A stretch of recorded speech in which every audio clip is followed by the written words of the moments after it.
à celui qui vit éternellement. Merci pour votre attention. Je suis là pour la suite de l'enseignement que nous avons donné ce matin, le message, dont le thème est « Dieu a-t-il réellement sa main dans l'histoire de la Côte d'Ivoire ?» Voilà. Et donc, pour ceux qui l'ont suivi, que Dieu vous bénisse. Je vous prie de partager ce message parce que il est assez important. Il a été donné pour aider le peuple de Dieu à être éclairé dans la mesure où les événements que traverse notre pays, malheureusement, pendant qu'il y a ces événements, il y a aussi un autre événement à l'intérieur de cette douleur que subissent la nation, cet événement côté spirituel, où des hommes se lèvent, disent ce qu'ils veulent, et il y a un débat un peu partout, où ceux qui ne connaissent même pas la parole de Dieu peuvent dire des choses, parce que des hommes se réclamant de Dieu disent des paroles, voilà, prennent des positions, font des déclarations au nom du Dieu de la Bible, et quand ces gens disent des choses et qu'on voit que ça ne s'accomplit pas, ben, c'est normal hein, que les gens réagissent. Et donc, il est important pour nous, enfants de Dieu, d'examiner toutes choses à la lumière de l'Écriture. Parce que, par la grâce de Dieu, nous avons un fondement, une base, un endroit où Dieu nous rencontre, où Dieu nous parle, qui est sa parole, la Bible, qui est cet ensemble de 66 livres qui regorge et à la fois des lois, des recommandations du Seigneur, des histoires, des témoignages, des cantiques, ainsi de suite. Bien, tout ce qui concerne la marche avec lui, les expériences que certains ont vécues, les bonnes comme les mauvaises, ces choses qui sont arrivées pour nous servir d'exemple. Donc la Bible, c'est un ensemble de plein de choses et que Dieu a donné. C'est rassemblé aujourd'hui en 66 livres, mais ça a été écrit à des époques différentes. Il faut dire, à l'origine, ils sont en manuscrit, par texte, par thème. C'est avec l'évolution de l'intelligence, de la connaissance, que nous sommes arrivés avec l'imprimerie, et que pour faciliter la tâche, ces 66 livres ont été regroupés. Et donc, pour mieux comprendre, ça nous facilite les choses, d'avoir le début et la fin de tout chose. Donc, ça nous demande d'étudier, de comprendre. Parce que dedans se trouve tout ce que Dieu a jugé utile pour nous, hommes de savoir. N'est-il pas écrit dans Deutéronome 29, le verset 29, que les choses révélées sont pour Dieu et les choses cachées sont pour nous les hommes. Pardon. Les choses révélées sont pour nous les hommes, s'il vous plaît, et les choses cachées sont pour Dieu. Deutéronome verset 29. Donc, il a plu à l'Éternel dans sa parole de nous révéler tout ce dont l'homme a besoin de savoir. Dans la Bible, de la Genèse jusqu'à l'Apocalypse, se trouve tout ce dont l'homme a besoin de savoir, et pour lui-même, et pour comprendre son environnement, l'histoire de l'humanité à chaque époque, chaque temps, tout ce qui doit se faire, tout ce qui va se faire, du début jusqu'à la fin, a été révélé clairement dans la Bible. Comment se conduit, que fait, Dieu a tout donné. Et donc, chaque homme qui vient à une époque de l'histoire, du cours de l'histoire de la création, a besoin de comprendre ce que Dieu a dit dans le temps, ce qu'il a dit qui est, ce qui se passe maintenant, ce qu'il a dit qui est éternel, qui est pour toute l'humanité, qui ne change pas. Donc c'est très important d'avoir la connaissance des lois du Seigneur. Et c'est pourquoi il a dit que mon peuple est détruit parce qu'il lui manque la connaissance. Quand vous n'avez pas d'intimité avec la parole de Yeshua, ben vous êtes à la merci de toutes sortes de prédateurs, de toutes sortes de dits. La Bible est là. Ces problèmes qu'on a sont dus au fait, cette histoire de, ils ont prophétisé ci, et ça ne s'est pas accompli, pourquoi tel a dit ça. Heureusement, ce qui me réjouit dedans, ce sont des hommes. On dit, lui là, il a dit tant, gloire soit rendue à Dieu. La grande question, est-ce que c'est Dieu qui l'a envoyé? Est-ce que ce qu'il a dit là, c'est de Dieu? Parce que ce qui est de Dieu s'accomplit, ce qui est de Dieu se réalise, et ce qui est de Dieu est précis. On n'arrange pas Dieu, on l'écoute, on considère sa parole. Ce qu'il dit qui vient de lui, là, ça se réalise. Quand une chose ne vient pas de lui, elle ne se réalise pas. Et certains sont tristes parce que Ils se disent, ah tiens, voilà encore, des gens vont se moquer de Dieu. Donc, des gens vont trouver des stratégies, des stratagèmes, des manières de vouloir excuser une déviation, une fausse prophétie, un faux message, et de vouloir trouver les moyens d'arranger ça. Il faut faire très attention. La parole de Dieu est claire et le Seigneur n'a pas de parti pris. Le Seigneur ne fait pas la promotion d'un parti politique. Le Seigneur ne fait pas la promotion d'une nation. Il parle de lui-même dans Apocalypse 19, le verset 10. Il dit, l'esprit de la prophétie est le témoignage de Yeshua. L'objectif de la parole, l'objectif de tous les enseignements, de toutes les prophéties, de tous les messages, de toute la parole, c'est donner gloire à Dieu entièrement. Donc, dans tout ce qui se fait, tout ce qui se dit, qui vient de Dieu, normalement doit être pour nous orienter entièrement vers Christ. Parler de notre salut pour l'éternité, parler de notre marche, de notre relation personnelle avec lui. Et comme on sait que ce Dieu-là a son amour qui couvre toute la création, qui est sans frontières, alors cela nous aide à avoir la bonne position. Regardez pour nous qui sommes chrétiens. On voit ici les palabres dans les nations. En parenthèse, j'invite vous qui suivez à déjà aller sur mon compte. Vous allez voir, j'ai donné la première partie du message ce matin. Et je vais donner un résumé. La première partie du message ce matin, c'est important que vous cherchiez à écouter. Ça va vous aider à avoir l'esprit bien ouvert pour mieux vous orienter et ne pas tomber dans les pièges du diable. Voilà. Donc, c'est important pour nous, en tant qu'enfants de Dieu, de comprendre ce que Dieu dit. Ce qui est très intéressant, il a tout donné dans l'Écriture. Vous voyez, la Bible est le fondement de tout. C'est la notice de la vie.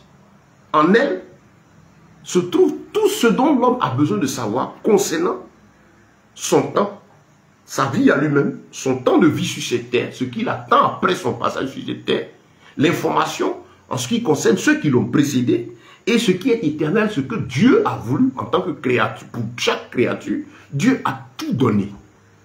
C'est le seul endroit où le Seigneur rencontre chacun de nous.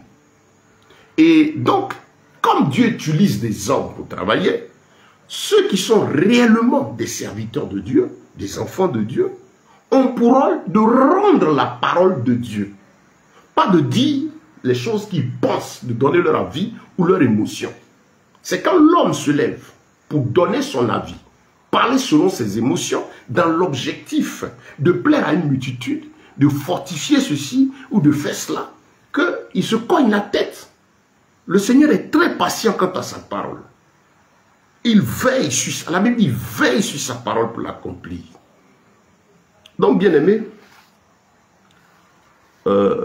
nous poursuivons donc cet enseignement, ce message, pour aider les chrétiens à être fortifiés, ceux qui sont les véritables enfants de Dieu, à être tranquilles, sereins. Parce que notre Dieu ne ment pas. Il ne se contredit pas. Il faut savoir que notre Dieu ne fait pas de choix entre les peuples, de choix entre les hommes. Le Seigneur ne défend pas un homme contre un autre.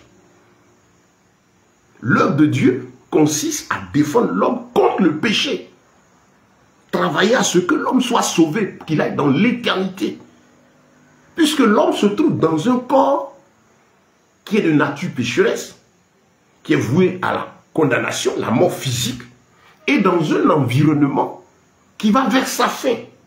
Et donc la mission du Seigneur, la mission de Yeshua, consiste à préparer l'esprit de l'homme, à préparer le cœur de l'homme, à le rencontrer lui.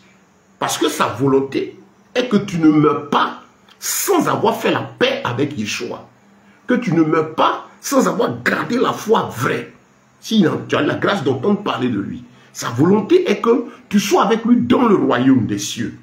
C'est ce qui compte pour le Seigneur par rapport à tout être humain, tout homme que Dieu voit, de quelque nationalité, de quelque nature qu'il soit, de quelque bord spirituel, quelque pratique occulte qu'il fasse.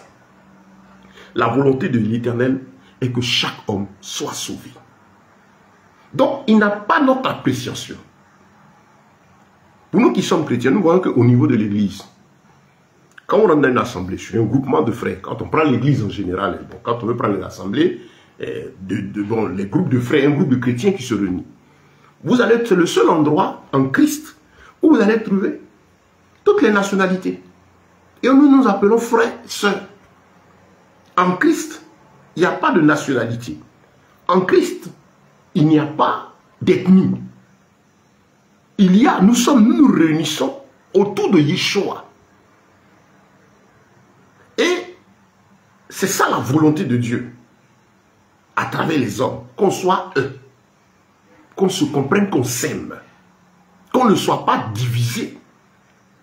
L'image de la chrétienté, de la communauté chrétienne, est l'expression de la volonté de Dieu par rapport à tous les humains, tous les peuples qui vivent sur cette terre. Quand il a créé le monde, il n'a pas fait ces partitions-là. Les partitions, les langues sont nées après le péché. Vous savez, il y a eu la confusion des langues à partir de la tour de Babel. Et c'est comme ça que les nations, les groupes ont commencé à se créer. Et Dieu, voyant tous les humains lui appartenant, s'est toujours manifesté pour faire en sorte que l'homme qui est sa créature ait toujours l'occasion d'entendre sa voix. Il a toujours utilisé à travers les époques, les temps, tous les moyens pour que chaque être humain, partout dans tous les lieux, entende sa voix. On parle du peuple d'Israël que quelque temps après la création, plus de 1000 ans ou moins après la création. Pour dire que Dieu a son plan pour toute l'humanité. Je vous invite à suivre la première partie. Nous avons fait comprendre que le Seigneur, le fait qu'il choisisse, qu'il ait choisi en son temps Israël comme nation, avec laquelle il travaillait par rapport aux autres, il l'a fait dans le but de permettre aux autres peuples qu'il veut sauver d'avoir une référence, un modèle. Comme en tout lieu et en tout temps, dans notre vécu, dans notre vie d'homme, il y a toujours un modèle. Dans le psaume 19, le verset 2, il est dit que la nature enseigne l'œuvre des mains de l'Éternel bien-aimé. Nous-mêmes, dans nos organisations, nos vies démontrent le plan et la volonté de Dieu. Donc voici, frère, c'est important pour nous de comprendre la position du Seigneur. Nous avons dit que nous sommes dans ce qu'on appelle le temps des nations. Le temps des nations est rentré en action depuis qu'Israël a été chassé de ses terres et allé à Babylone en esclavage. Donc ça a été là la fin de l'utilisation d'Israël comme nation spirituellement forte et établie, en tout cas dominant sur les autres peuples. Pas parce que je rappelle que les peuples étaient rejetés, parce que Dieu voulait que les autres peuples voient le vrai chemin, le vrai moyen, la vraie manière d'adorer à travers son instrument Israël. Donc ça a pris fin. Et on est rentré dans ce qu'on appelle, ce qu'on dit généralement le temps des nations. On dira le temps des civilisations. C'est-à-dire, parce que Israël en tant que nation dominait sur les autres peuples, maintenant, quand on dit le temps des nations, ces peuples-là aussi maintenant reprennent le contrôle, si vous dites, au plan spirituel. Pourquoi? Le plan spirituel sur quoi? Ce n'est pas par rapport à Dieu, l'impact sur l'humanité. La présence d'Israël gênait les autres pratiques occultes. Voilà pourquoi ils s'étaient combattus. Parce que c'était la référence, le moyen que Dieu utilisait pour avoir les yeux fixés sur lui. Voilà pourquoi le diable, lui, s'est toujours battu pour qu'Israël soit dans le péché, afin de le mettre en désaccord avec l'Éternel et permettre ainsi aux autres peuples de ne pas tirer là l'exemple à suivre. Vous savez, chrétiens, pourquoi le Seigneur nous a dit nous n'avons pas à lutter contre la chair et le sang. Notre combat, ce n'est pas contre un parti politique, ce n'est pas contre un groupe de personnes, ce n'est pas contre un individu, ce n'est pas contre un système. Non, Christ, s'il nous l'a dit, il ne se bat pas contre l'homme. Lui, il se bat contre l'esprit qui est derrière chaque mouvement, chaque homme, chaque système. L'esprit qui est derrière les puissants de ce monde. Sachant très bien que tous les êtres humains sont vendus au péché.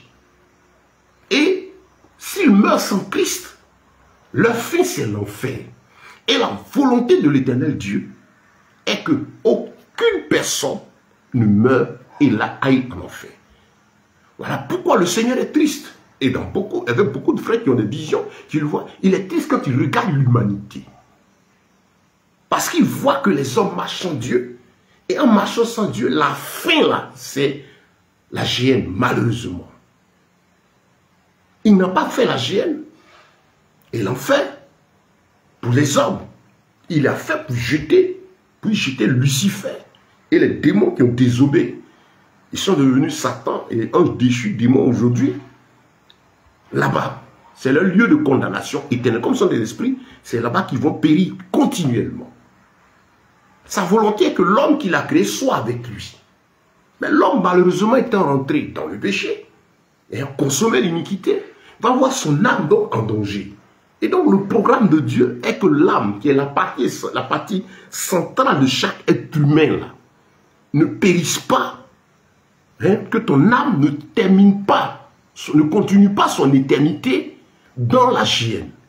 Parce qu'en fait, l'âme est éternelle. L'âme est éternelle. Elle va vivre éternellement. Le souffle qui est sorti de l'éternel, il est éternel. Ton âme est éternelle. Mon âme est éternelle. C'est ce corps-là qui est passager. Quand je meurs, que je tombe, il pourrit, il se détruit. Mais le souffle, là, même dès que l'âme, le souffle quitte, c'est là que ce corps-là commence à se décomposer. Et donc, ce qui compte pour l'éternel, c'est la situation de l'âme, de chaque être humain. C'est très important de retenir cela. Deuxième partie audio de notre message. Voilà, donc, voilà, toujours je rappelle chaque fois, parce qu'il y a toujours de nouvelles personnes qui tombent sur les messages. Regardez dans le titre et puis en dessous, vous avez le lien de notre compte WhatsApp. Vous cliquez dessus, vous allez atterrir dans le groupe. Quand vous le faites, dites un bonjour, signalez votre présence. Et puis, comme ça, ça permet de vous enregistrer. Et puis de vous faire aussi, avec l'évolution, nous faire administrateur tous les chrétiens dedans. Parce qu'on a remarqué que sur le groupe, des gens atterrissent et puis viennent publier n'importe quoi. Et donc, quand c'est comme ça, vous atterrissez sur le groupe et ça nous permet de vous envoyer tous ces messages en audio. Parce qu'ils sont et en vidéo et en audio. Sur YouTube, sur Facebook et en audio. Sur Facebook, actuellement, aujourd'hui, les vidéos ont juste une durée de 30 jours. Donc, je vous conseille, quand vous voyez dans le titre là, en bas aussi, il y a le lien de notre compte YouTube où on donne des enseignements. Vous avez toutes les études bibliques qu'on fait dessus. Et donc, vous cliquez dessus, vous vous abonnez au groupe, ça vous permet de suivre en temps réel tout ce qui se fait. Voilà, parce que chaque fois que nous prêchons, nous prenons le soin de mettre cela en ligne pour permettre à tous ceux qui cherchent à comprendre la parole de Dieu, à davantage apprendre, voilà, de profiter.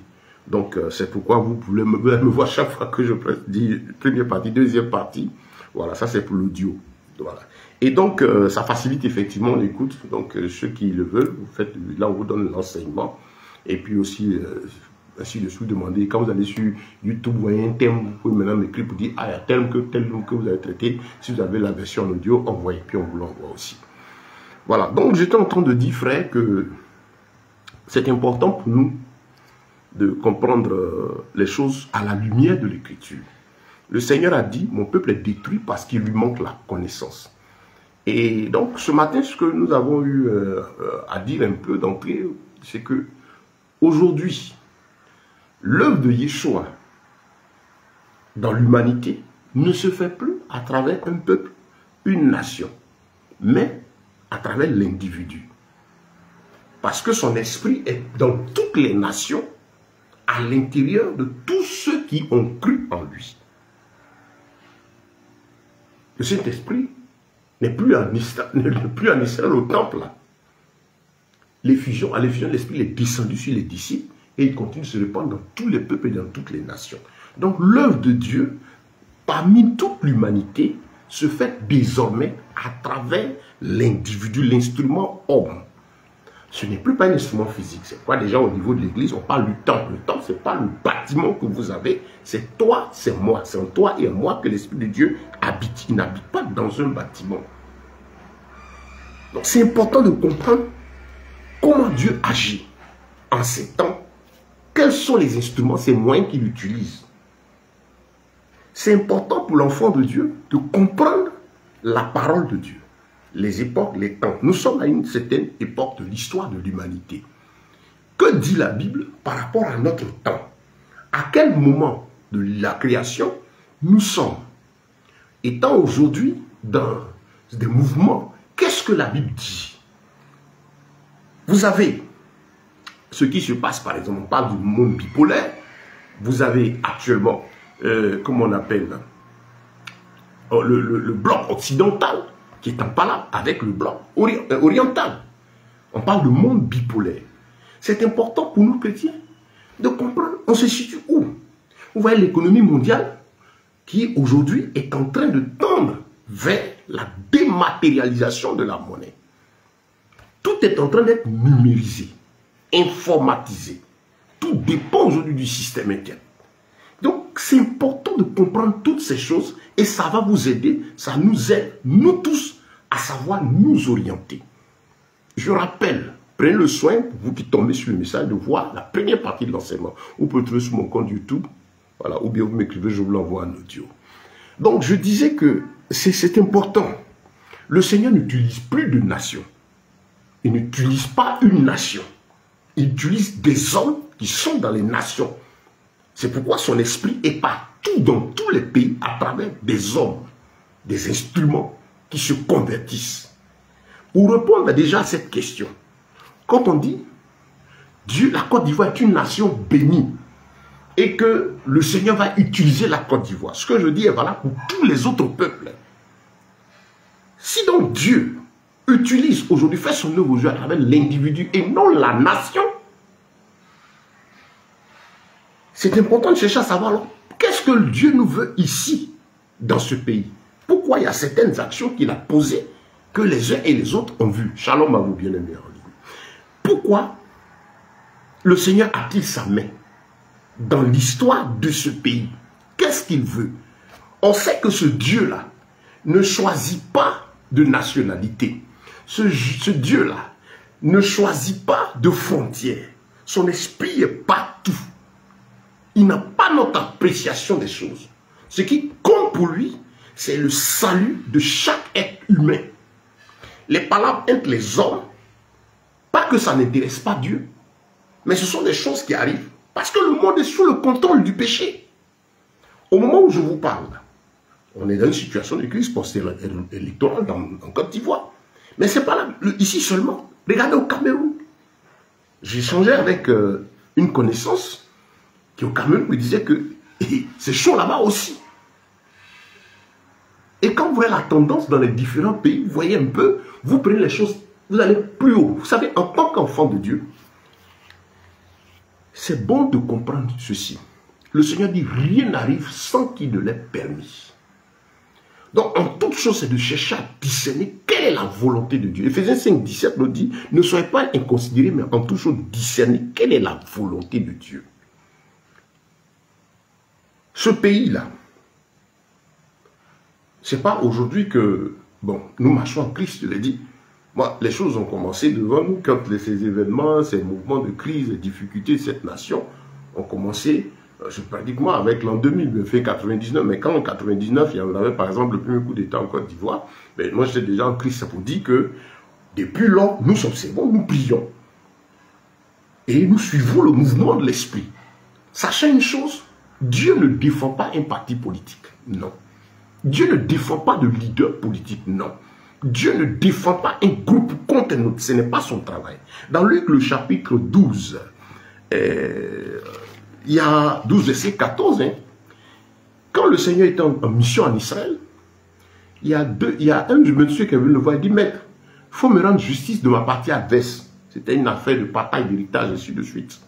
Et au Seigneur de dire, si je m'abonne bonne mémoire, il dit, qui m'a établi juge entre vous? Qui m'a établi? Il parlait là, quand il dit qui m'a établi, ça dit de vos dirigeants, les pharisiens et tout. Vous avez des lois qui sont établies. Est-ce que les gens me reconnaissent? Qui d'entre vous, qui d'entre les puissants de ce monde-là où je suis là, me reconnaissent? On fait de moi une autorité dans vos affaires, pour que je porte un jugement dans vos affaires. Donc le qui en question, c'est par rapport aux puissants, aux autorités, aux règnes qui étaient là. Comme on a dit, la Côte d'Ivoire n'est pas une nation chrétienne. C'est une nation païenne, comme toutes les autres, dans laquelle se trouvent des individus auxquels Dieu a fait la grâce de le connaître, comme il fait aussi la même chose à d'autres frères et sœurs dans le monde entier, dans toutes les nations. C'est important de retenir cela. Et depuis lors, quand Dieu a commencé ce travail, connaissant, parce que c'est important d'avoir la base de l'écriture. Que dit l'écriture? Ce n'est pas que dit le prophète, que dit la prophétie. On a un gros problème aujourd'hui. Je vous invite à aller sur le compte YouTube. J'ai déjà traité ces sujets-là sur le prophète. Mais aujourd'hui, quand on parle de prophète, c'est un individu extraordinaire qui dit des choses auxquelles il faut croire. Prophétiser est devenu autre chose. C'est comme des puissants, des hommes à craindre. Non.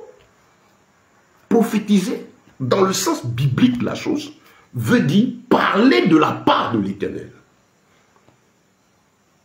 Shalom, servant de Dieu. Ma soeur, ma très chère soeur Amadi. C'est parler de la part, prophétiser là, c'est parler de la part de Dieu, dans le sens biblique, voulu par Dieu, glorifiant Dieu, honorant le Seigneur seul, à qui toute la gloire revient. C'est ça, prophétiser.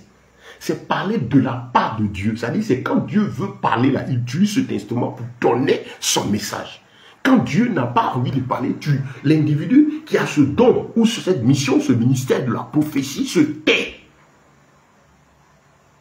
Un prophète n'est pas un être suprême, un être extraordinaire. Dans l'ancienne alliance, ils étaient censés être des personnes qui ne feraient que redire la loi. Moïse, l'un de ses plus grands prophètes, c'est par lui que Dieu est passé pour donner la loi. Il veillait à ce que cette loi-là soit respectée. Moïse rappelait cela. Dieu l'utilisait pour rappeler ses écrits. Le prophète enseigne, le prophète apporte la voix de l'Éternel, la loi, il vient donner. Donc, déjà, il y a eu des prophètes que le Seigneur a donné pour donner la base, la loi, tout ce dont l'homme a besoin de savoir. De la Genèse jusqu'à l'Apocalypse, tout. Il n'y a rien à ajouter, il n'y a rien à retrancher. Il n'y a pas une révélation, une vision qui vient d'un endroit quelconque ou d'un individu quelconque qui sort de l'écriture. Parce qu'il est rentré en transe, ou bien parce qu'il a des droits, des chions, ou bien ceci. Vous voyez, tout ce désordre, ce chaos. Moi, je ne perds pas mon temps avec ces comédiens-là. Les gens ont des droits, des barbes, des chions, et si je suis des prophètes, on dirait les gens de la rue, là, tout ça. Je ne fatigue même pas avec ça. Parce que je sais que l'esprit, le Saint-Esprit ne se trouve pas dans ce désordre-là. Il ne partage pas sa gloire avec quelqu'un. Quelqu'un qui est de Dieu, il est sérieux quand même.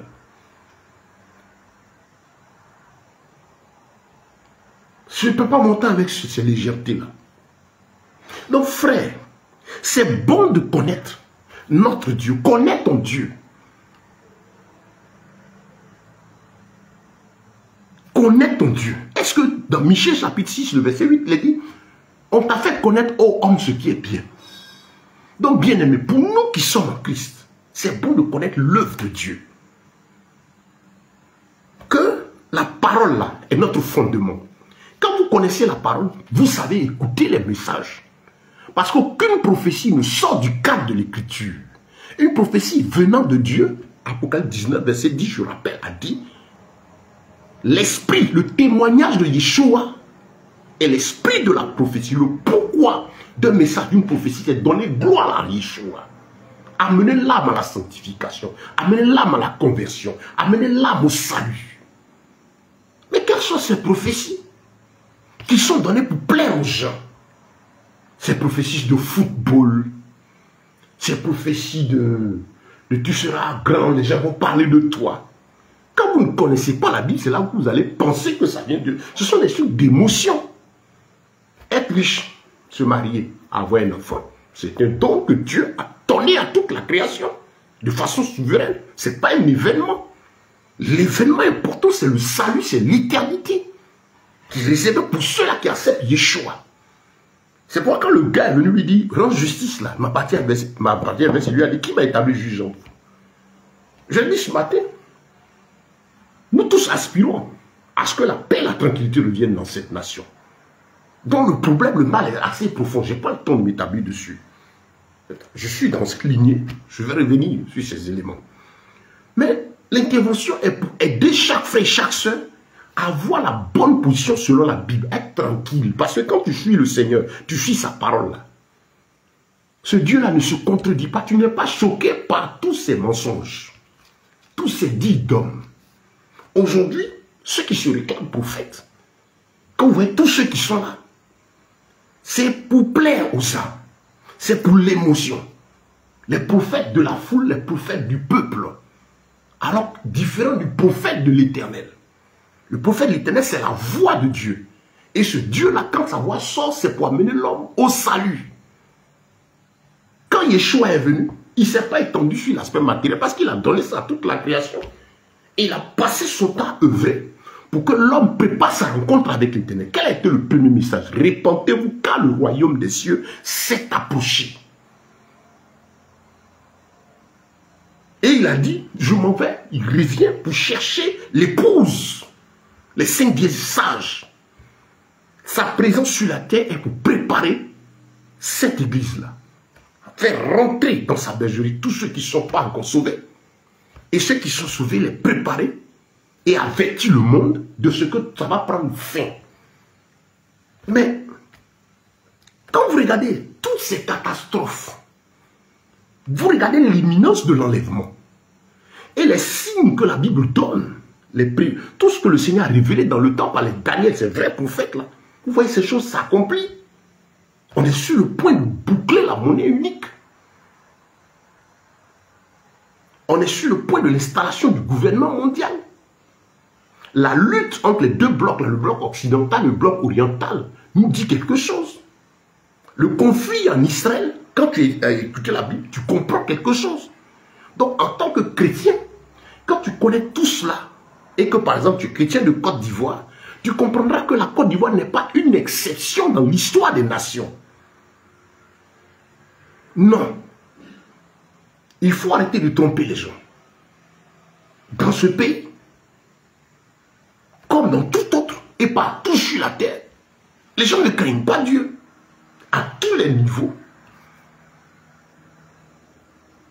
J'ai eu à donner ce message dans le temps, je crois, dans le début des années 2000, lorsque j'étais en mission dans une ville à l'intérieur du pays. Ça a énervé les gens. On m'a dit, mais tiens, toi, on veut que tu nous dises des choses, tu nous bénisses, tu nous dis ce qu'on a envie d'entendre. Je crois que la crise de 2002 déjà avait déjà commencé. Je lui ai dit, non, moi, je ne prêche pas pour vous dire ce que vous avez envie d'entendre. Mon message, c'est vous dire, préparez-vous car le royaume des cieux agit. Et dire aux dirigeants, à celui qui a le pouvoir, voilà ce que Dieu attend de lui. Celui qui a tout être humain. Parce que l'évangile ne me demande pas, me dit pas de prendre position par rapport à un parti politique. L'évangile me dit de parler à l'âme de celui qui vit, qu'il soit au pouvoir comme dans l'opposition, qu'il sache qu'il doit craindre Dieu. Et que s'il ne craint pas Dieu, la justice de Dieu va le poursuivre. Et s'il meurt dedans, il est condamné, il va l'enfer. Est-ce que vous savez que tous ces mystiques, tous ces satanistes, même les plus grands tueurs, les plus grands criminels, s'ils savaient, ils étaient conscients, ils avaient la conscience de l'éternité, de ce qui se passe après la mort, là. L'homme même, là. Quelqu'un dit, ces choses-là, mais tu ne vas pas souhaiter ça à ton pire ennemi. Les plus grands bandits, les plus grands pillards, les plus grands méchants, quand il dit bandit, ça a toujours les bandits à col blanc, soit dans les bureaux, ils sont bien décorés. Puis il y a le bandit qui prend son pistolet, qui se promène là, à tous les niveaux. Politiciens, tout ça. Ils ne sont même pas conscients que s'ils meurent, ils vont en enfer. Ils ne savent pas ce que c'est que l'enfer. Dans leur pratique occulte, Satan leur dit, et ce qu'il dit, c'est quoi? Que quand tu es puissant ici sur la terre, quand tu meurs, tu continues d'être puissant de l'autre côté.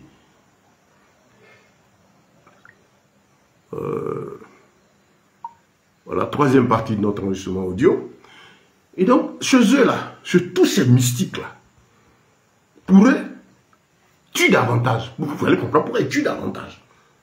Ils se retrouvent dans les loges mystiques. Dans parti au pouvoir comme dans parti à l'opposition. Vous allez voir qu'ils sont presque tous dans l'occultisme.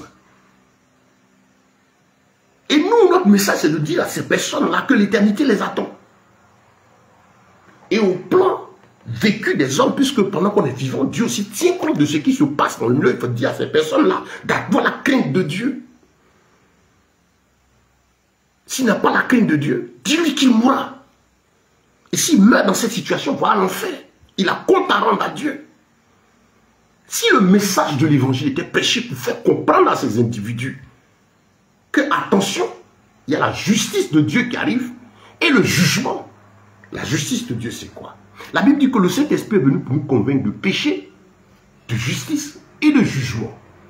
La parole de Dieu vient pour amener l'homme à la repentance, pour lui faire comprendre que ses actions ne glorifient pas Dieu, qui qu'il soit.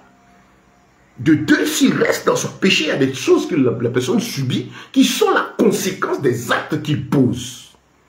C'est ça la justice de Dieu. Vous allez voir des gens qui sont, on dirait, riches, ils ont de grands biens, mais s'ils ont obtenu, par exemple, ces biens par extorsion, par méchanceté, ils n'ont pas le sommeil. Ça, c'est la justice là qui les atteint. C'est ce que les gens appellent karma. C'est à ce niveau. S'il pille, il vole, il n'a pas le sommeil. Quand il est assis là même, il est dans un endroit où on ne sait pas qu'il a volé. Dans l'autre endroit, quand on parle de vol, son cœur n'est pas en paix. C'est ça la justice de Dieu, qui est différent du jugement. Le jugement, c'est à la fin, quand nous tous on est là présents là, la récompense qui attend chaque être humain. C'est de ça qu'il s'agit, frère. Donc dites, c'est le nom de le dit, il y a la justice de Dieu. Réponds-toi. Dis à celui qui se met dans la rébellion que la fin de ça là, c'est l'enfer. Et pendant que tu es vivant, quelqu'un par exemple, qui obtient le pouvoir, en ne passant pas par les voies normales, vous pensez qu'il a le sommeil, il est tranquille? Quelqu'un qui obtient de la domination, quelque chose par une voie extorquée, une voie détournée, par ce qui n'est pas normal, vous pensez que la personne dort? Ils n'ont pas la paix. Tout ce qui est pris contre la conscience de Dieu l'a tellement bien faite que qu'on ait la crainte de Dieu, qu'on connaisse l'Éternel ou pas, elle est toujours là pour dire à l'individu qui a posé l'acte là, que ce que tu as fait là, c'est pas bon. Ce que tu fais là, c'est pas bon. C'est là que l'évangile vient.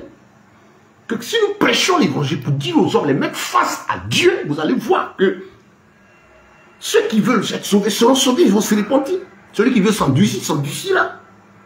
Mais s'il faut venir leur parler, pour les soutenir, trouver les moyens de les conforter dans leurs actions, parce que on va en tirer des dividendes. Ah frère,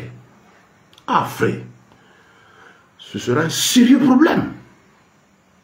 Un sérieux, très sérieux problème. Et c'est ce qu'on a aujourd'hui. On a des prophètes qui se lèvent. Mais vous voyez par exemple les influenceurs. Quand vous regardez sur la toile, conflit entre les différents groupes d'influenceurs. Un influenceur, déjà le nom influenceur, ce n'est pas quelqu'un qui est là pour faire ce qui plaît à Dieu. C'est quelqu'un qui est là pour faire ce qui arrange la multitude. Parce que en général, ceux qui utilisent le moyen, en général, hein, il y a ceux qui l'utilisent comme moyen de communication. Bon, moi on pourra peut-être dire que je suis influenceur. Bon, je suis prédicateur. J'utilise ce moyen comme moyen de communication. Mais à ceux qui savent que c'est un moyen lucratif. Et par là, ils peuvent s'attirer des intérêts. Mais quelqu'un qui est comme ça, il ne va pas vous dire les choses vraies. Il cherchera à s'orienter là où ses intérêts se trouvent. Que ce soit en allant vers le pouvoir ou en allant vers l'opposition. Les intérêts humains dans les nations, dans les peuples, dans la nation une vie, les clans qui s'affrontent, chacun va s'orienter en fonction de ses intérêts. J'espère que vous me suivez, frère. Parce que c'est important de comprendre la parole de l'Éternel. Face à tout ça, ça nous aide à ne pas tomber dans la séduction du malin, surtout côté spirituel. Mon intervention est par rapport à cet élément-là, surtout. En tout cas, cette première part à ce sujet. Dieu a-t-il réellement sa main en Côte d'Ivoire? Donc, frère, la Bible dit de rechercher la sanctification. La paix avec tous et la sanctification sans laquelle nul ne verra le Père. L'esprit de la prophétie est le témoignage de Yeshua. Le pourquoi de l'enseignement, l'objectif d'une prédication, c'est ramener les cœurs au salut. Dieu n'a pas de parti pris. Vous comprenez? Non. Dieu a fait à l'homme, l'individu, qu'il soit opposant ou au pouvoir, qu'il soit profitant, en tout cas de tous les camps, Dieu a affaire à l'âme de l'individu là. À qui il a donné une mission, il a compte à lui rendre. C'est pourquoi, comme on l'a dit, il est le roi des rois. Je rappelle, cherchez la première partie de ce message que je donnais ce matin. Ça va vous aider à avoir une bonne compréhension davantage dans l'évolution sur ce sujet-là. Il est le roi des rois. Il règne sur tous ces puissants-là. Je me rappelle, au temps du pouvoir, du règne du président Laurent Gbagbo, avant le règne du président Alassane Ouattara, avant son règne, a eu une intervention Les gens voulaient que je prêche et puis je suis venu, je leur ai dit, dites au monsieur, à celui qui est sur le trône, que Dieu le tient responsable de tous les actes que pose chaque individu se réclamant de lui. Parce qu'on avait commencé à constater certains désordres. Lui, il a sa vision. On sait un peu son histoire. Et on a vu tout ce qui s'est passé autour. Comme aussi, il y a celui qui était là et qui est là.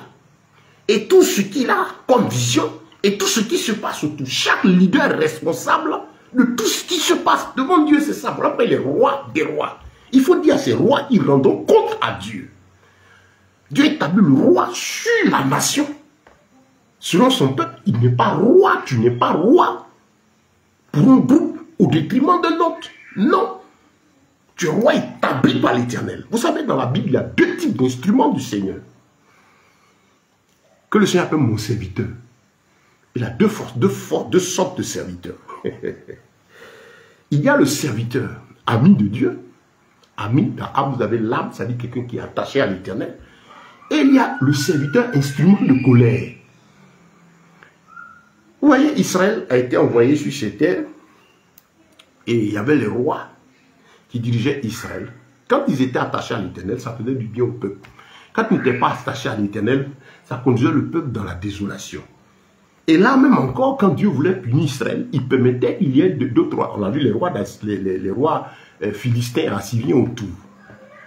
Et revenons un peu plus. Pharaon. Pharaon qui s'est levé contre Israël. Le Seigneur a appelé Pharaon comment? Il a dit Pharaon est son serviteur. Il dit mon serviteur. Mais Pharaon ne croyait pas en l'Éternel. Il s'est opposé à Dieu, mais Dieu dit mon serviteur. Ce qu'il va faire là, ça fait partie de mon plan. Il ne faut pas être un roi, une autorité, une force, instrument de colère. Vaut mieux être une force, une autorité entre les mains de Dieu, instrument de grâce et de vie et de bénédiction pour les autres. C'est deux cas dans la Bible. Et qu'est-ce qui arrive à Pharaon? Dieu est tellement bon. Ce n'est pas tout l'Égypte qu'il a noyé dans la mer. Avant d'envoyer les plaies, il a prévenu. Pour dire que voici la Côte d'Ivoire, tout le monde vit. Je prends le ciel sur la Côte d'Ivoire et appliquer cela à toutes les autres nations.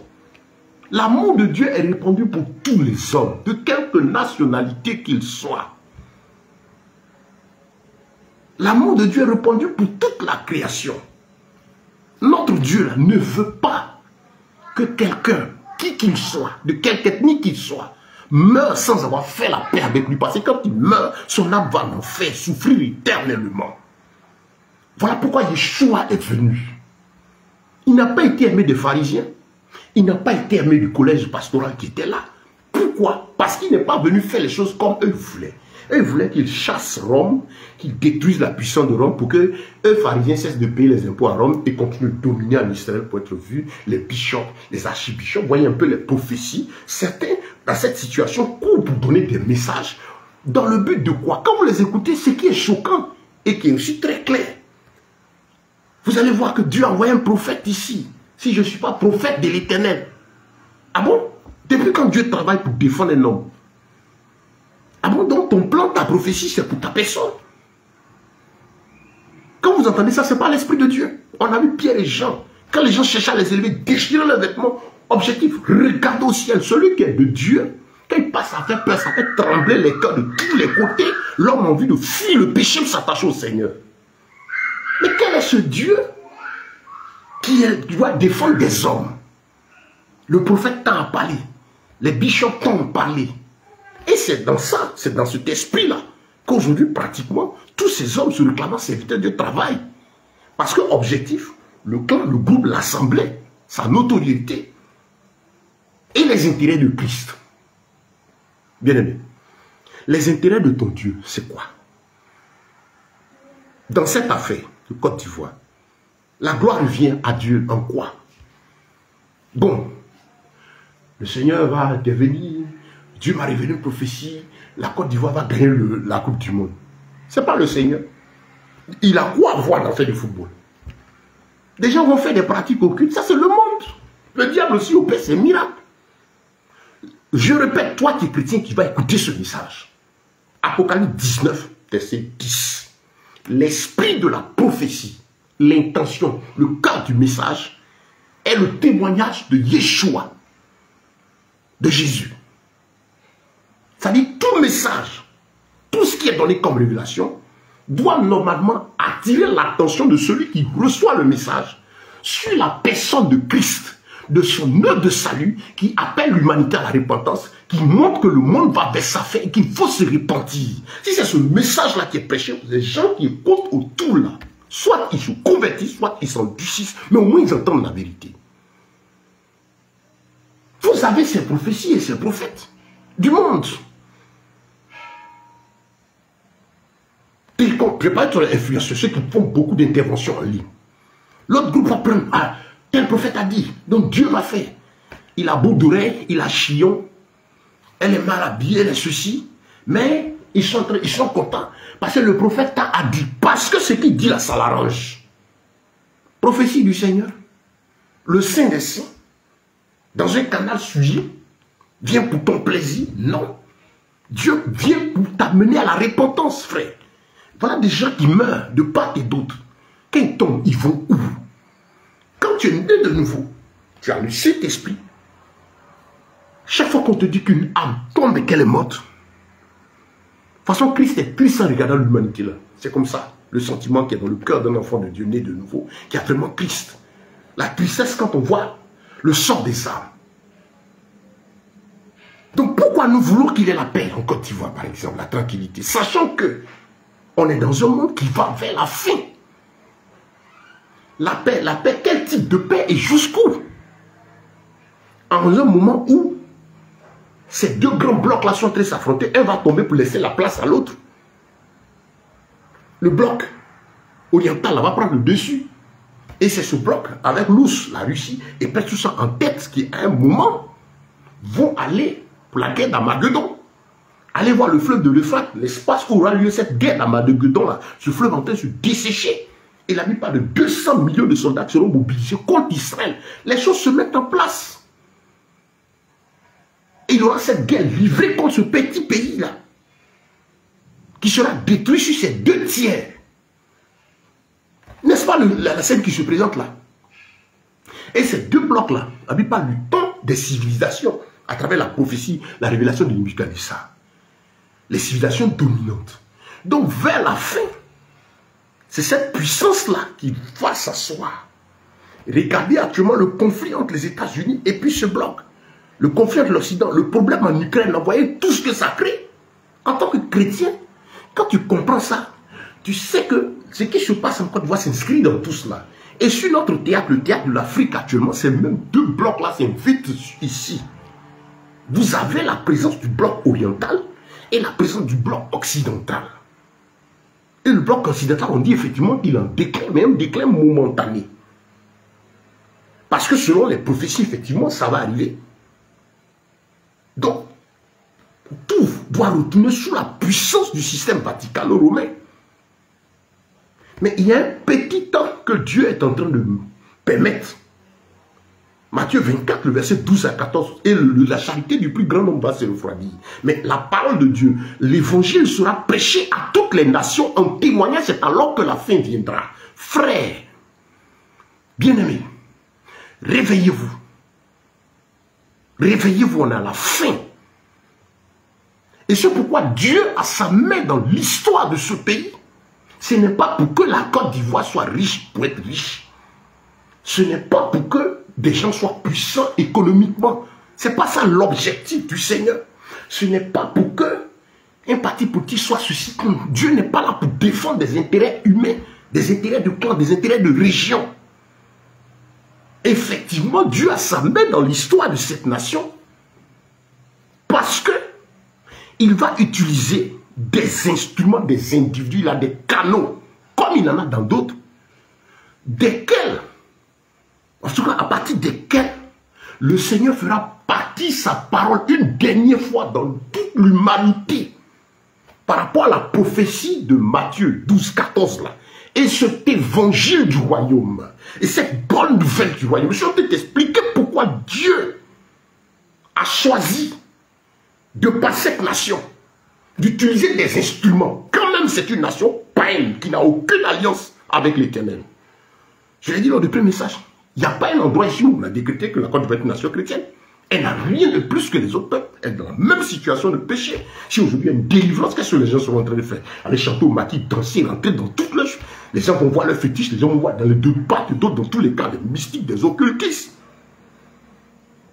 Donc comprends pourquoi Dieu agit. Frère, je m'adresse aux chrétiens. Vous entendez beaucoup parler de réveil spirituel. On dit le réveil. Mais il s'agit de quoi? Pourquoi l'Éternel a-t-il sa main dans cette nation? C'est à cause du dernier mouvement de l'esprit à travers les nations. Quatrième partie de notre enseignement. Écoutez très bien. Pourquoi Dieu a-t-il sa main ici, sachant qu'il n'a pas de choix? Il n'est pas dans les clans des intérêts politiques et tout. Il ne fait pas de politique politicienne.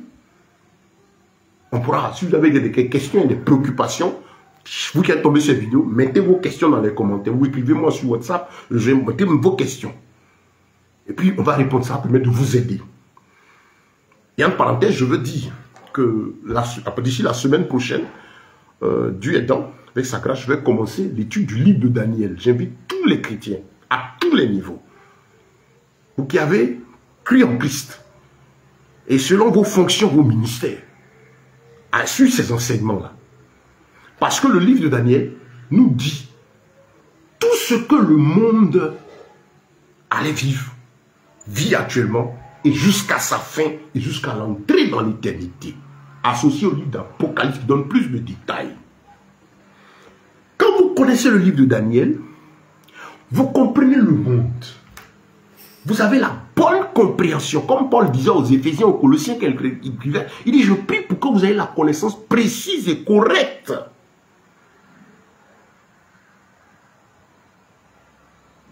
La prospérité là, non, Dieu révèle. Quand j'écoute, Dieu révèle que ce pays sera grand. D'ici partiront des hommes d'affaires. D'ici partiront de chacun sens. C'est rien de nouveau. Le même mouvement là se passe dans toutes les autres nations. Quel est le but? Sachant, dans Proverbe chapitre 16, verset 4, que Dieu a tout fait pour un but. Et dans le psaume 111, verset 6 à 7, il dit que ces actions sont précises et correctes, inscrites pour l'éternité.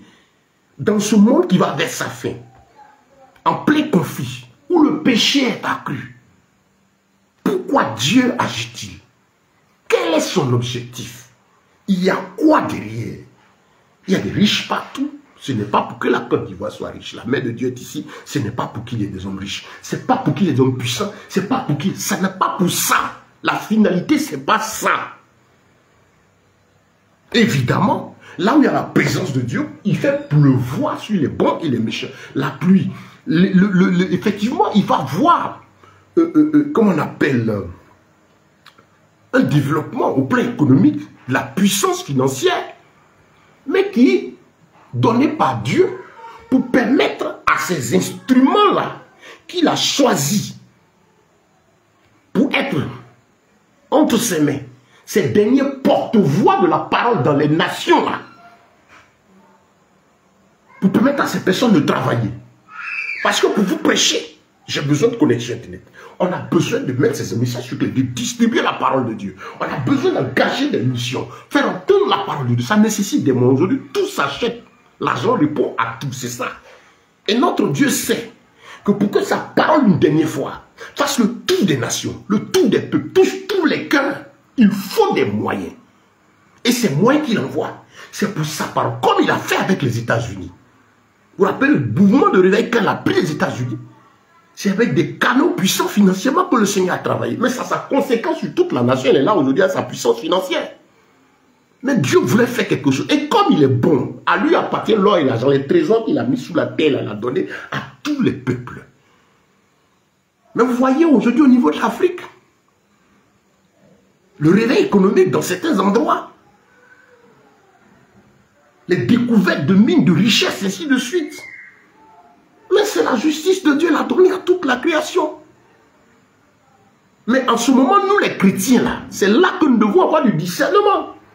Parce que quand la grâce de Dieu est en train de se manifester ainsi, notre rôle, que je sois au Burkina, que je sois au Niger, je sois au Mali, je sois en Côte d'Ivoire, je sois au Sénégal, je sois dans un tel pays, qu'on voit ce tesson économique, notre rôle, c'est de dire aux gens, c'est vrai, les gens sont contents de lui, ces biens qui sont sur la terre appartiennent à l'éternel Dieu. Gérez-les dans la crainte de Dieu.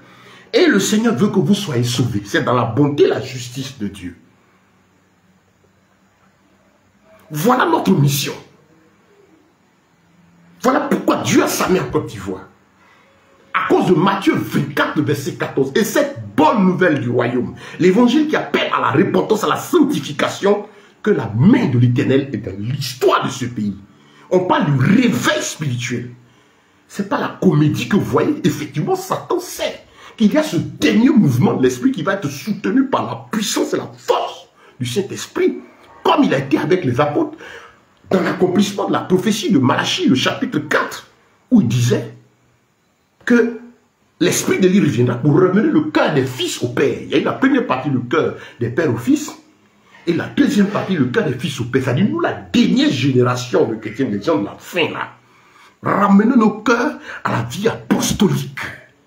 Le retour de ces vrais disciples, parce que le temps est accompli, l'enlèvement doit avoir lieu. Il doit venir l'avènement pour enlever ces saints.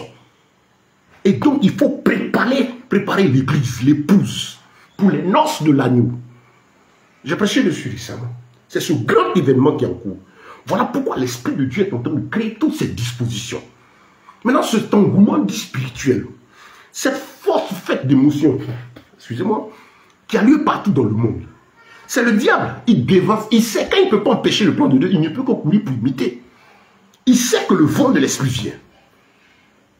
Pour que la parole pure et vraie et dure sorte, pour sauver les âmes. Que ceux qui sont encore dehors, qui appartiennent à Christ, rentrent dans l'église, dans l'épouse. Que ceux qui sont au dehors, qui ne vont pas se convertir mais entendre la vérité, que ceux qui le cherchent se sanctifient davantage. Satan sait que c'est ce vent-là qui arrive. C'est le retour des cœurs, le réveil là, le retour de chacun à sa Bible. Ce réveil spirituel, le retour à une intimité pour chacun d'avec son Dieu, une vie personnelle avec le Seigneur. Parce que l'Esprit de Dieu va nous enlever individuellement. Dans l'ensemble, on sera pris. On ne sera pas regroupé derrière bishop temps, derrière bichopette temps. On ne sera pas en famille qu'on peut nous prendre. Il te prendra, il me prendra en fonction de la lampe qui est à l'intérieur du dépôt qui est en moi. Et comme il sait que c'est sur cette base qu'il va enlever l'église, qui va mettre fin à l'histoire de ce monde qui est pourri et qui va dans tous les sens, vous voyez même que tous ces dirigeants qui sont contraints de faire certaines choses, certains, vous allez voir, Dieu a tellement bien fait l'homme, qui qu'il soit, même qu'il n'est pas méchant, comment quand il s'assoit dans sa conscience, il réfléchit. Mais poussé par le diable, il est obligé de se lancer pour faire ce qu'il fait. Après, les sorciers demandent, de tous les moments de répit, le gars s'assoit et puis il réfléchit, il dit, j'aurais pas dû, mais le diable ne donne pas le temps de la réflexion et du regret. C'est pourquoi ils sont obligés de boire, ils les occupent à ceci, pour ne pas qu'ils aient le temps du regret, de la réflexion qui risque de conduire la personne vers le Seigneur, demander le salut. Donc, bien aimé, ce vent de l'esprit, ce réveil-là, qui consiste à ramener le cœur de chacun de nous, la parole de Dieu-là, c'est ce qui est en cours dans tous les autres peuples. Hein. Vous voyez ce mouvement, cette tendance à beaucoup chanter. Mais il y a l'adoration, la louange, la sainteté, la crainte de Dieu. Mais Satan voit cette adoration, il la connaît. Par rapport à personne aujourd'hui, on a de l'amusement dans l'église, l'émotion, la danse, ça se trémousse. Des gens sont dans leur impudicité, dans leur iniquité, mais quand on dit je dis une parole forte, il y a mouvement, il y a ceci. Mais est-ce que c'est Dieu? On a le bal des prophètes. Je déclare, je proclame, je déclare. Mais les gens sont déclarés, vous déclarez quoi? Vous proclamez quoi? Sur ce que vous dites là, qui n'est pas fondé sur l'écriture, qui n'est pas inspiré de Dieu, qui ne fait pas partie de sa volonté, est nul. Mais ce sont des choses qui plaisent à la multitude. Celui qui cherche à avoir 10 000, 20 000, 30 000 morts, il travaille pour plaire, il dit les choses, plaire aux gens. Celui qui est conscient que c'est l'éternité qui arrive, il parle aux gens pour qu'ils se répandent et aient le salut.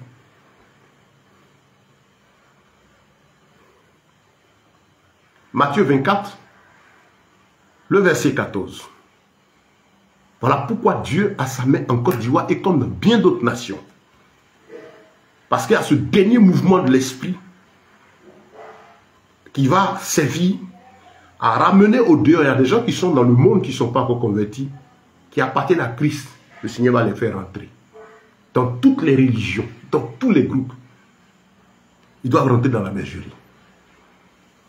Ce dernier mouvement, parce que ces véritables enfants ont besoin de laver leur robe dans le sang de l'agneau, se sanctifier, s'apprêter à cause de l'avènement du Maître pour notre enlèvement. Ce réveil spirituel, parce qu'il faudrait que le monde, tous ceux qui nous entourent entendent la vérité sur l'histoire de l'humanité, du salut, le pourquoi de la mission de Yeshua. Pour que même s'ils ne se répandent pas, qu'ils aient entendu la vérité. Pour demain, devant le trône de gloire, la Bible dit, cet évangile sera prêché en témoignage. Allez lire, quand on dit en témoignage, c'est parce qu'il va y avoir jugement, c'est pas mon dernier jugement. Devant le trône, personne ne dira qu'il n'a pas entendu le vrai évangile, l'appel au salut, l'appel pour l'éternité. Si tu es attaché à ce message ou à un messager qui te promet, tu seras grand, tu seras prospère, on parlera de toi et ceci, tu es mal barré.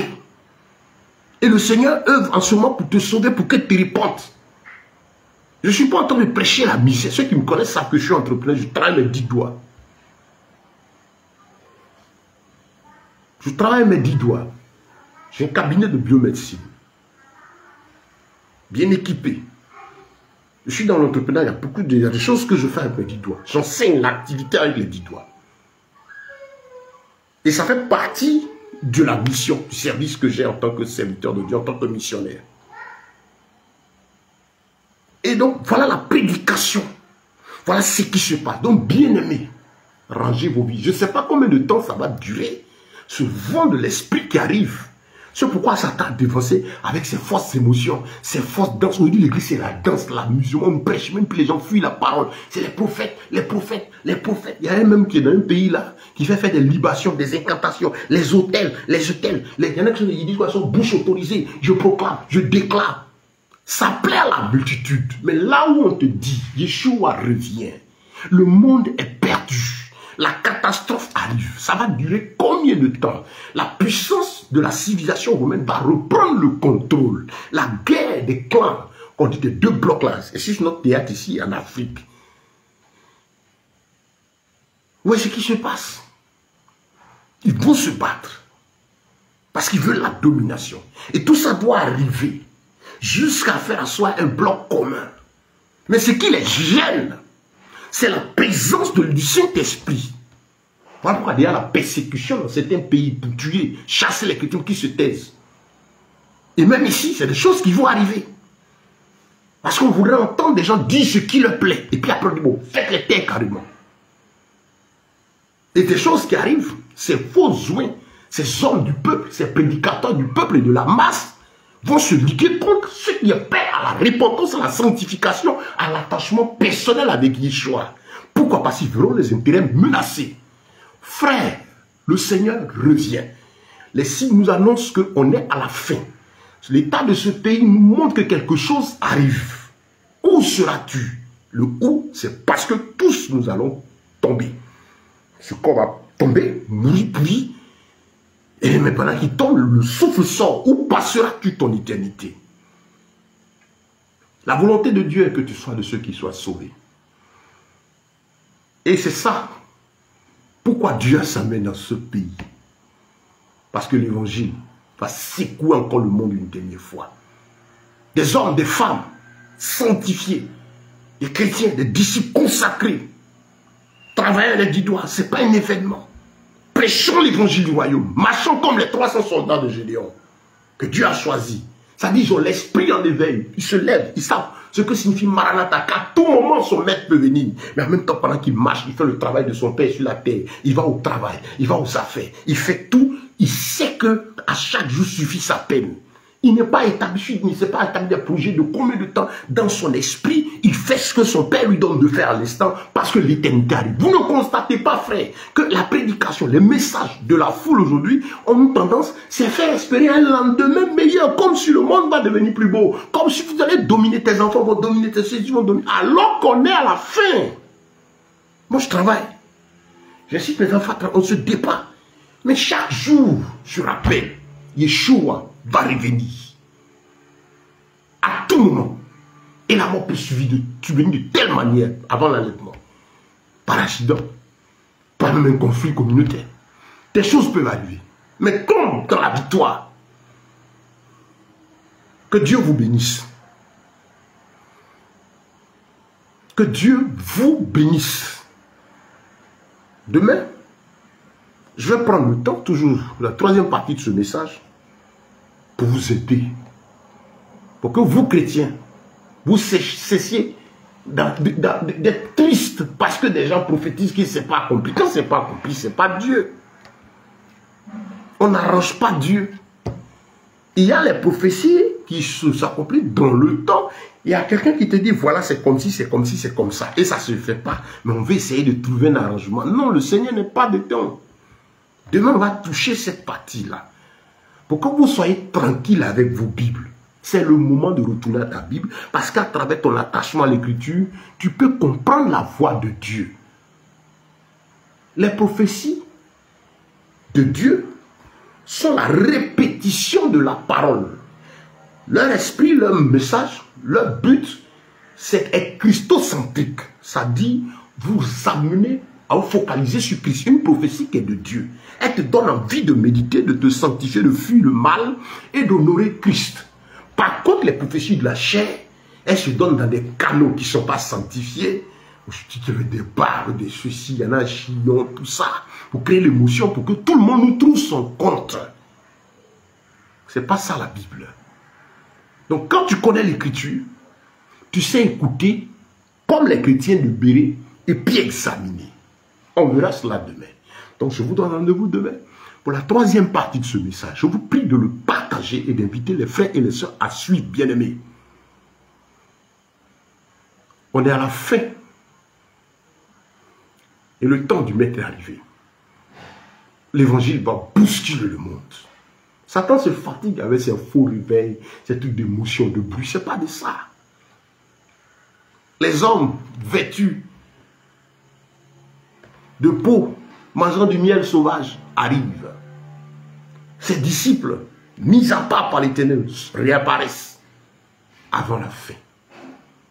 Que le nom du Seigneur soit béni. Que toute la gloire lui revienne. Je rappelle, partagez ce message. Si vous avez des préoccupations, des éléments que vous n'avez pas compris, écrivez-les en commentaire ou envoyez-moi une demande d'amitié sur mon compte. Je suis prêt à vous répondre. Nous sommes là pour que Christ soit glorifié. Pour notre pays, nous prions pour que Dieu nous aide, qu'il change le cœur des hommes, lui qui incline le cœur des rois, afin qu'il y ait la paix, la tranquillité, cette tranquillité momentanée dans ce pays. Que Dieu nous aide. Mais faisons les choses conformément à l'Écriture. Écoutons la voix de Dieu. Faisons les choses selon l'Éternel. Shalom à vous, que Dieu vous bénisse, qu'il veille sur vos familles, qu'il veille sur la Côte d'Ivoire, qu'il établisse ses mains dans tous les cœurs, dans la vie de tous ceux et de toutes celles qui sont dans cette nation. Pour que les cœurs craignent Dieu, pour que les cœurs se convertissent, pour qu'il y ait parmi tous ceux-là qui sont dans ce pays, que ce soit comme de l'opposition, comme du pouvoir, comme ce que les gens disent, qu'il y ait le Seigneur nous sorte de parmi eux des Sauls de Tarse pour faire d'eux des Paul. Il y avait Saul de Tarse, persécuteur, touché par l'esprit est devenu Paul, Paul qui signifie petit. Vous allez voir des miracles puissants se produire.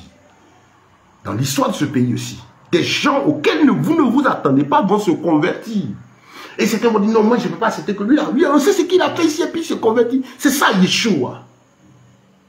Le roi de gloire et le Seigneur des Seigneurs. C'est ça la puissance de l'évangile. Ce sont aussi ces éléments dans l'histoire de la Côte d'Ivoire. Parce qu'il va y avoir des gens qui vont se convertir, ça va étonner le monde, qui vont ouvrir leur bouche pour proclamer le roi des rois. Et nous, chrétiens, on sera contents.